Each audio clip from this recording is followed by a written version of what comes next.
Now, Sonic Movie 3. What do I have to say about this film?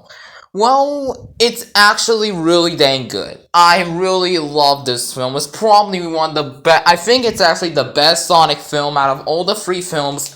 I think this is the best film out of the Sonic movies. I cannot say anymore. Like, ever since this movie was announced, I was super excited to see it. And then it finally came out 2 years after the second one, which was kind of obvious because it's like a 2 year gap between each release. But it's astounding how much Paramount has put into this film. First of all, let's talk about the visuals of the film. I'm not saying that the visuals of the film has changed much since the previous films. Now, I have to say the Sonic movies look really good, even like the older ones looked really good.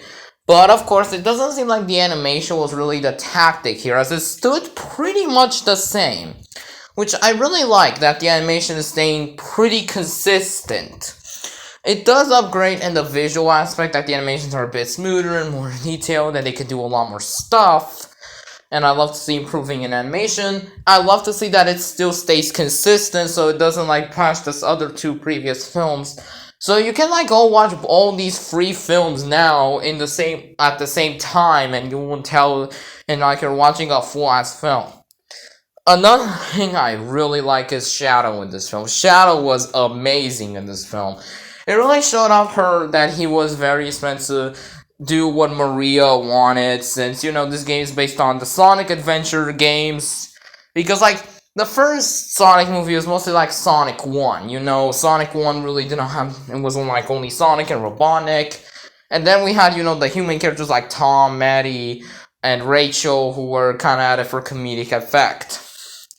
And in Sonic 2, they added Tails and Knuckles, which was definitely like Sonic 2 and 3, which was where they expanded things, and then we got the Master Emerald. In Sonic 3, they're going off of the adventure games, and I really haven't played the Sonic adventure games, because I don't know how to play them. I hope, like Sega decides to put them in like a compilation on PlayStation or something, or even PC, because that would be cool, so I can finally experience these games for myself, because I'm not gonna go and play them on PC, bro. Like, I don't really like playing Sonic games on PC, it's just a weird experience. But, yeah. But this film had a lot going for it. And then there is, Robotnik's, grandfather, that's his name, that's his grandfather, who was kind of like, the grandfather of Maria, the girl that Shadow falls in love with, and it really showed that Knuckles really did this for Maria, that he was locked for 50 years, and, yeah, I have to say, almost every actor came back, which is astounding that every actor came back for this film. I mean, Sonic is still the funniest goofball in this film. I mean, Sonic has stood pretty consistent throughout these films, but he's definitely seemed like he's learning, and he does grow as a character even in the first film. Like, I was kind of worried of what Sega would do with this guy, because, like, Sonic really, I don't know what Paramount was gonna do with Sonic, but I do think that they did a really good job. The same with Tails and Knuckles. They still did a lot of stuff with him. But another thing is that the entire plot of the film, I'm not gonna spoil it, but it's an amazing plot, and every character has something to do. Like, Sonic, Tails, and Knuckles, I mean, Sonic gets most of the screen time, but Tails and Knuckles have quite a few screen time, because I was worried that Sonic would take the spotlight, and it would let Tails and Knuckles. No, they basically just help Sonic on his adventure. And it was also nice to see Super Sonic again. I mean, it would have been cool if we saw Hyper Sonic, but like, I don't think they want to reference the Hyper Sonic, since, that's the Master Emerald, but whatever. We saw Super Sonic again, and we also saw Shadow going into the super form, which is weird since Knuckles and Tails never went into the super form. It would have been cool, but it's nice to see, and then the finale of the film is just amazing. And, yeah. And also, I'm not gonna spoil the film if you haven't seen it yet, so I'm not gonna do that. But this film was just peak fiction. Probably one of the best films out of the entire Sonic franchise. It's better even the second one, and I still love the second Sonic movie, and I've watched that more because I've only watched Sonic movie 3 once at this point.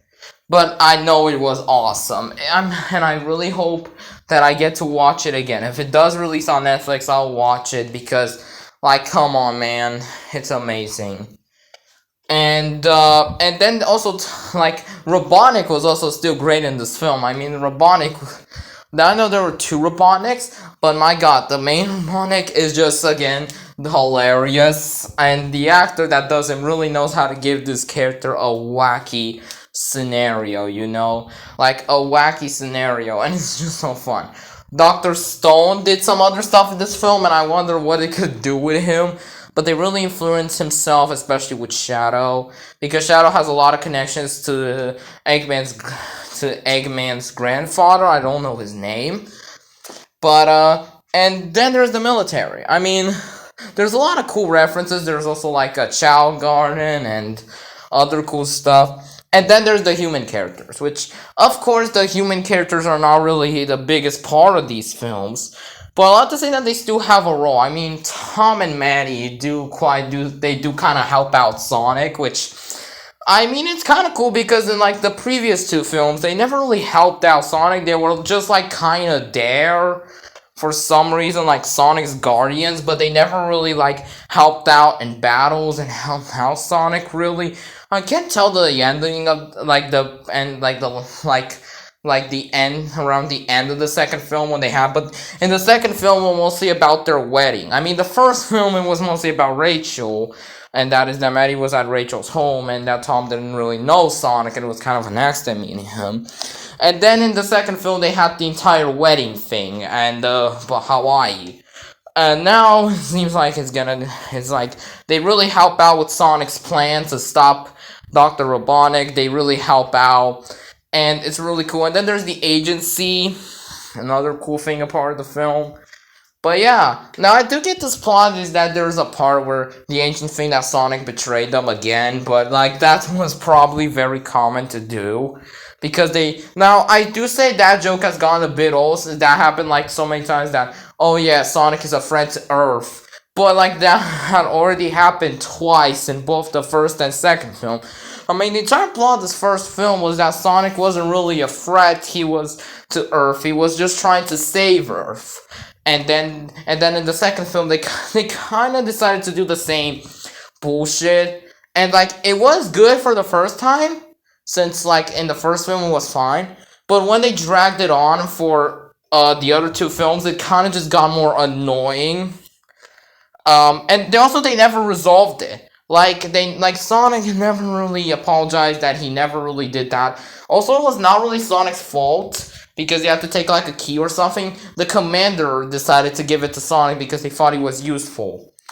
Again, I don't want to say that much of the movie. I highly recommend you go watch it yourself. I'm not trying to spoil the movie because you have to watch it yourself. But like, it happened and it dragged on for way too long, and I think it didn't have to. But other than that, this movie is great. If I had to give it a rating, I'll give it a 10 out of 10. I mean, this is probably peak Sonic, and it really shows how much I love this franchise, how much this franchise means to me. And it really shows that why am I a Sonic fan in the first place? Because the Sonic movie saved Sonic. Because Sega really started treating the franchise like crap around the 2010s. But this shows that Sonic is just not a joke, and that Paramount takes Sonic seriously and doesn't only use it for profit. So, yeah. It shows why I like Sonic so much in the first place. And there were like not even kids in the theater. When I went in the theater, there wasn't even kids. There were mostly adults by themselves. There weren't like moms and dads. And I was expecting that, but my God, I was so surprised that there were not adults, and there were even old men there. Which shows how much Sonic has now Sonic has more of a adult following, and it also brought many other people in the franchise that have left the Sonic community because it really wasn't good because Sega was treating the franchise crap. But it shows why I care about this franchise, and why I love Sonic so much. But that's all I gotta say for this video. This video has gone on for way too long. I'll see you guys in the next video. And I don't know how to end this, so bye bye!